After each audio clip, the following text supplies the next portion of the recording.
Hey guys, welcome to my channel.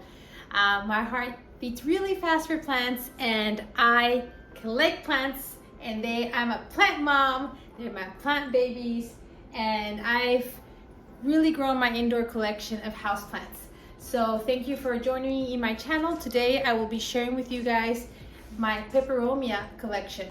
I have grown to love all kinds of plants that trail, that dangle, and are round. So those are the peperomias that I overall own here in my collection. So I was thinking of bringing them all here, but I think I'm gonna take you around my house and show you where I actually keep them in my house. So you'll get to see what kind of lighting they get, how maybe I style my house with them, and how I use my vertical space. As you guys can see, I try to use my vertical space a lot to take care of my plants or to put my plants in because I want to be able to maximize my space. I do own over 200 houseplants. A lot of people ask me, do you live in a big house? Well, no, I live in an average house. I would say it's a 3-bedroom house. So it's like this small cottage house basically. So I do maximize my space, and I'll show you again where I keep all my little peperomias. I don't have a whole lot. I've learned which ones I really love and which ones are easy to take care of. So to get started, I do have one that I brought over here, and this is my Peperomia Hope. Like I said, I realized right now that I was trying to see which peperomias I have in my collection, that all the peperomias I have ended up with are these circular ones, but there's so many different types of circular peperomias.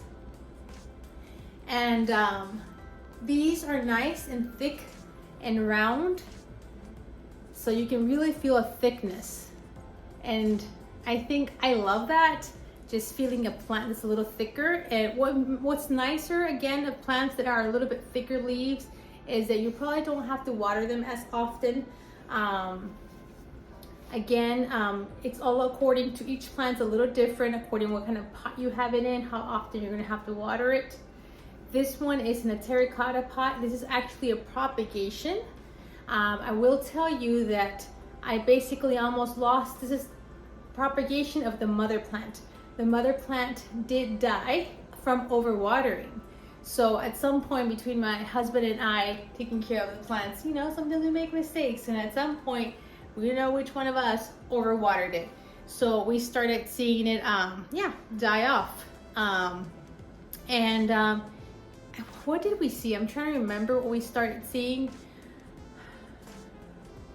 I want to say, because this plant, oh, now I remember. This plant was long, the mother plant, well, maybe up to here. I think we just started seeing pieces fall off because it was kind of going bad from, or getting mushy from the base of the plant. So just little, like I would pull all this, it would fall out. So that's how I started losing my strands of this Peperomia Hope. I actually had her here in this plant wall. This plant wall receives medium to low light. And that's another downfall, is that the soil wasn't getting dry too quickly. And I do realize now, after caring for them, my peperomias, for around 2 years, that it did not do good in a low light situation.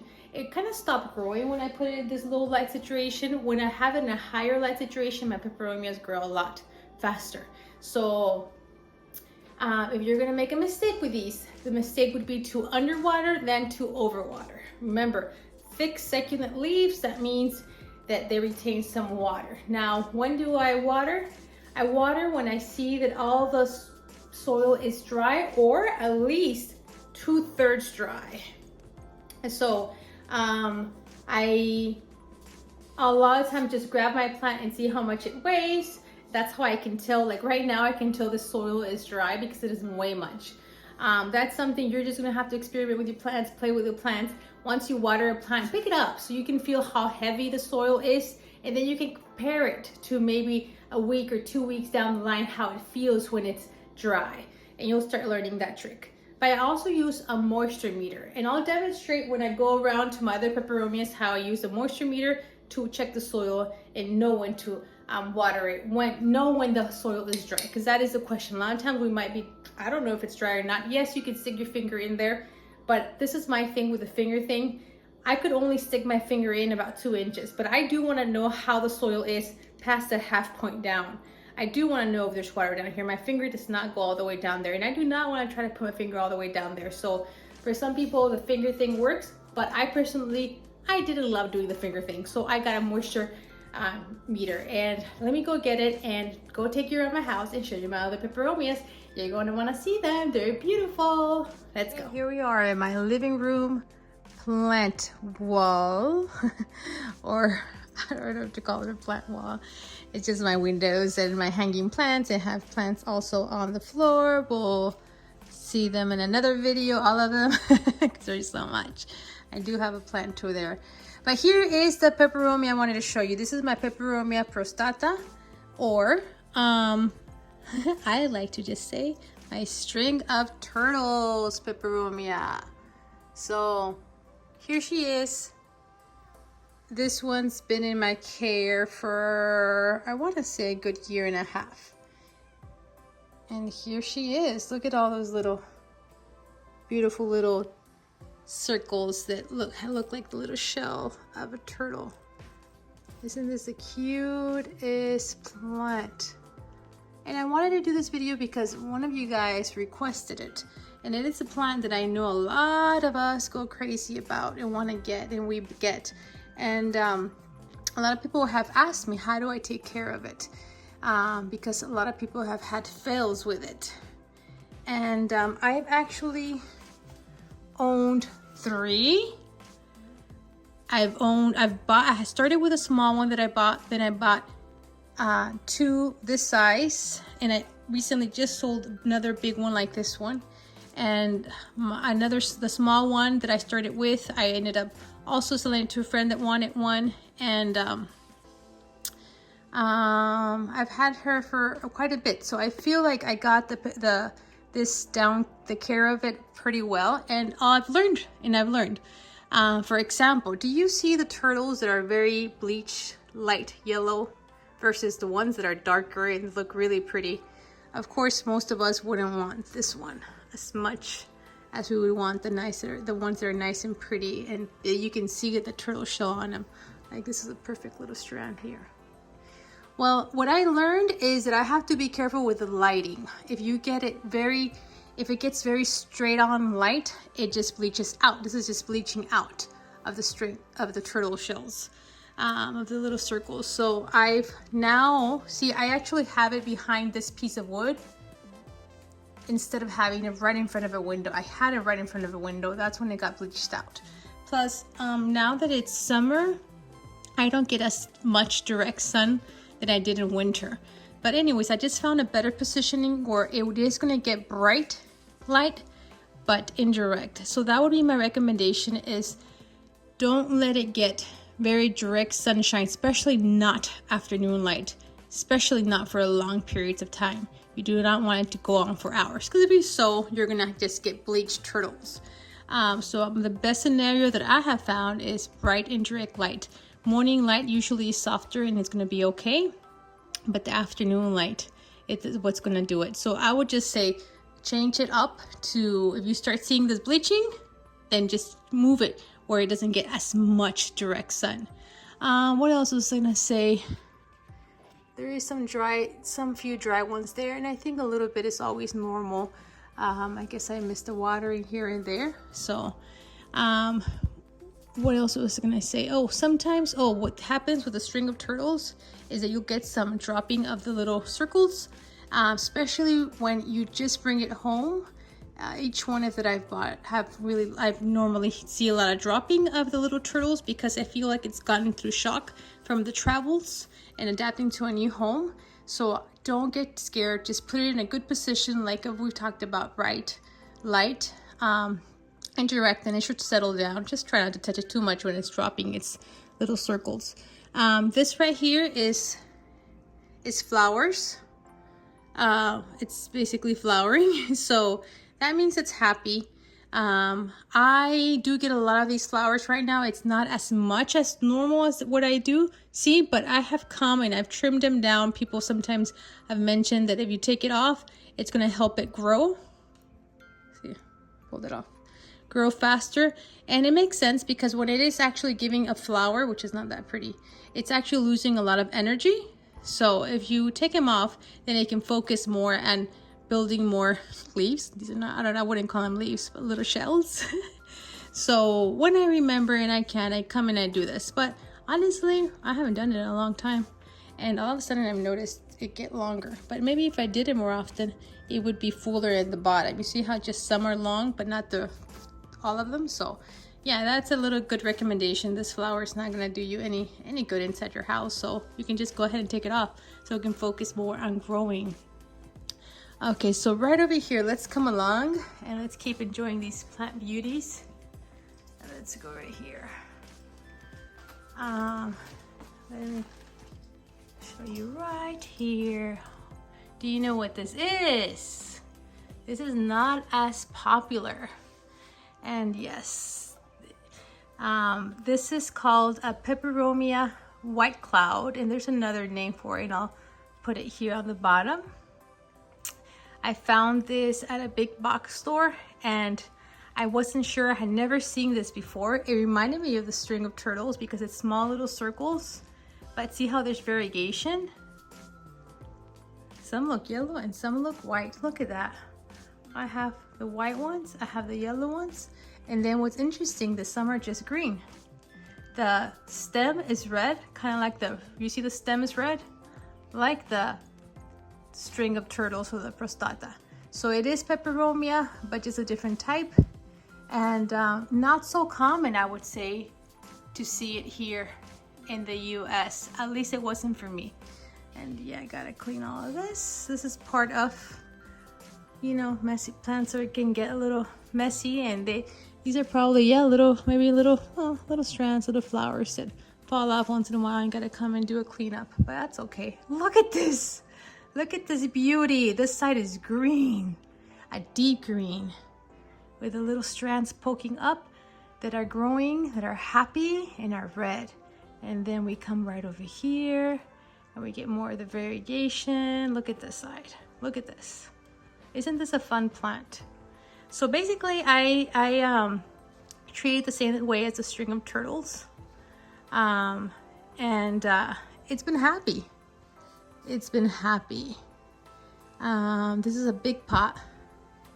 So I always assess how happy my plants are. If it's growing up like this, these peperomias that are stringy like that, either the other one that has flowers and this one's kind of growing up, I see a little flowers little right here. It's smaller than the peperomias.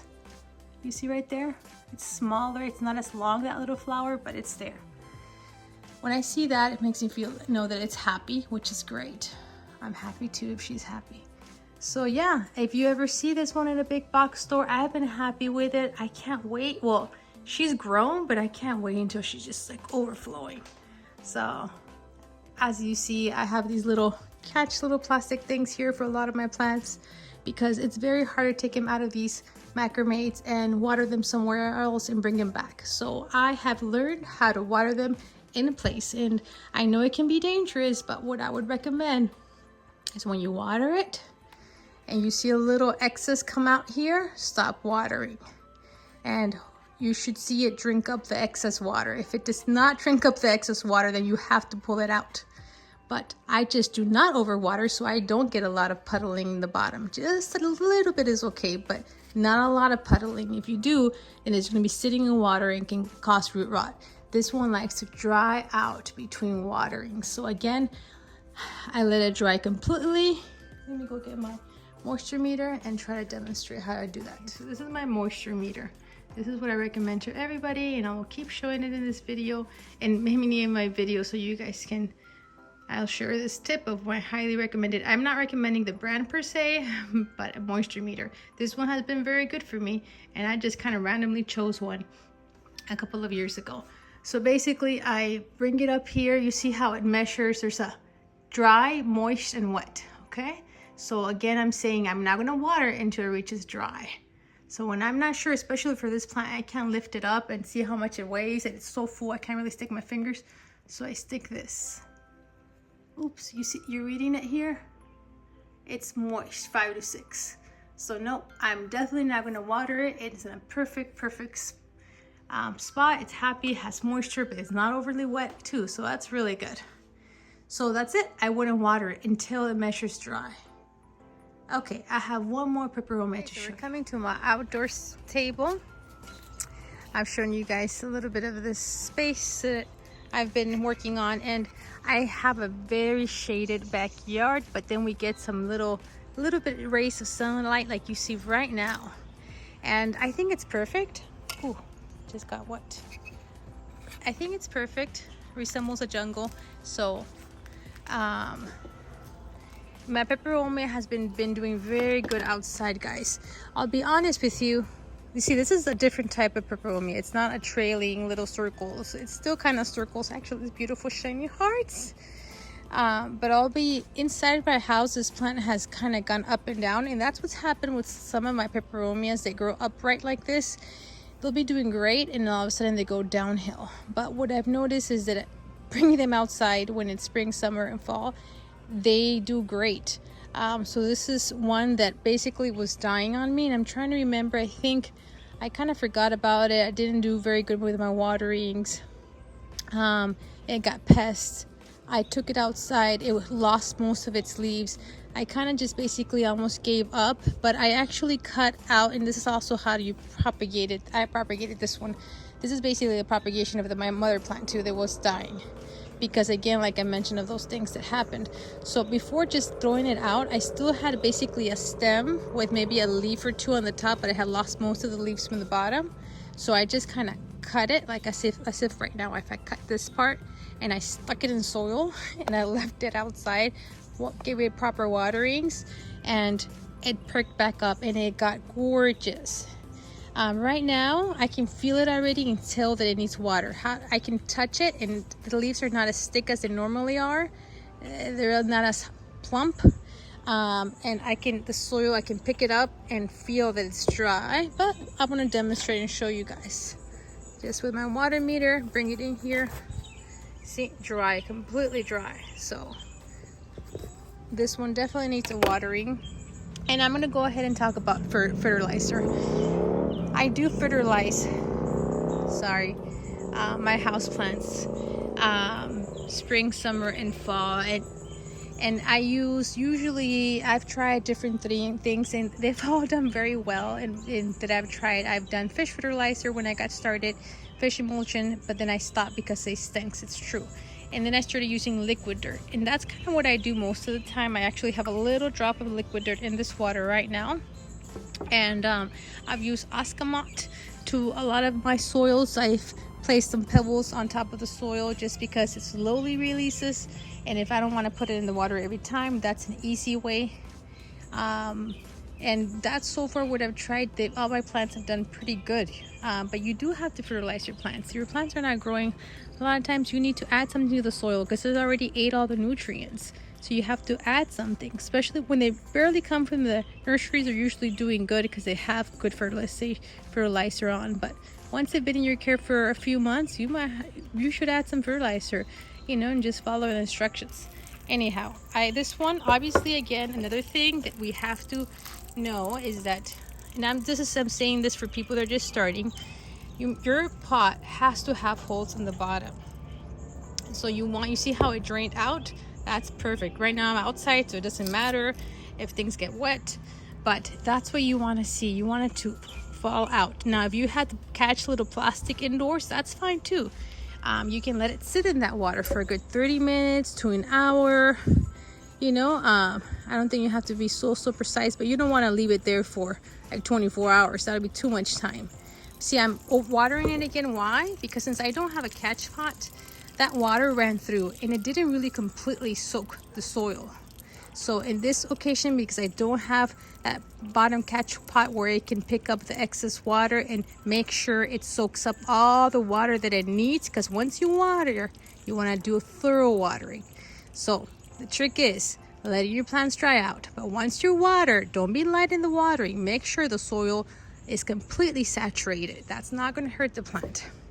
I'm going to even do it a third time.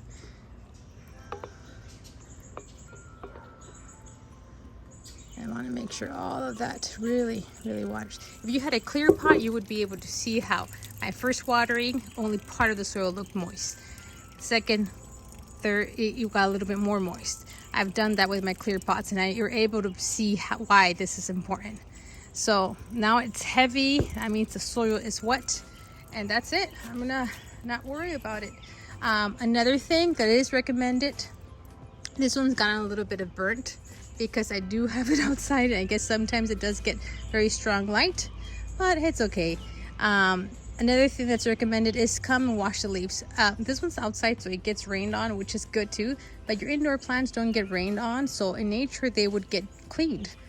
So I would recommend also taking your plants, you know, and putting them in your shower, somewhere that you can wash them off with water that's not too hot, not too cold. But in summer you can do a little cold. Freshen them up like we do. We like a little fresh in summer, but in the winter definitely not too cold. And they're gonna like that a lot. So basically that's my Peperomia teardrop. What is this? Raindrop? Yeah, raindrop. I don't know, I always want to say teardrop. Love the circles, love the shininess. Such a cute plant. Okay, and lastly I want to talk about propagation. The way I've had the most success with propagating peperomias is doing it directly in soil. So for a lot of my other plants, I like water number one. For a lot of the plants that have nodes, and I do use sphagnum moss a lot also for my Hoyas. But for my peperomias, what's been the most successful has been directly in soil. Like I said, this is one that I propagated. And what I did is I'm just gonna pull this one out so you guys can see. Basically little leaflets like this. I put it directly on the soil. And look, this part here has grown roots. You can see a little bit of the roots here already. You see that?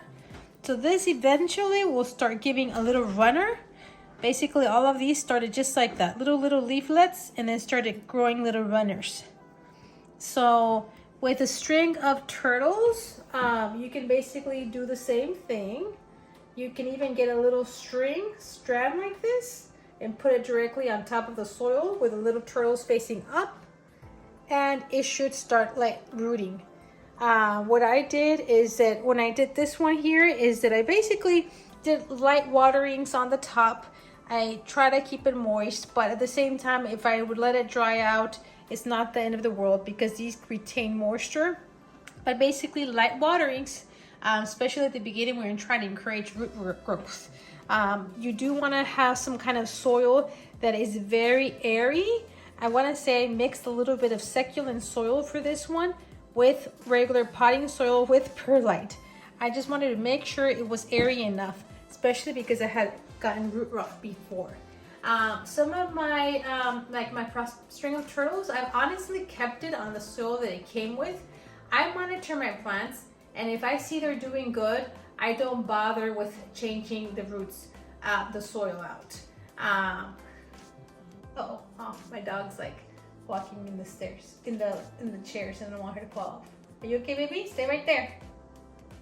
Okay, so basically, when I do have to choose a soil, I would choose one that's very airy for these peperomias.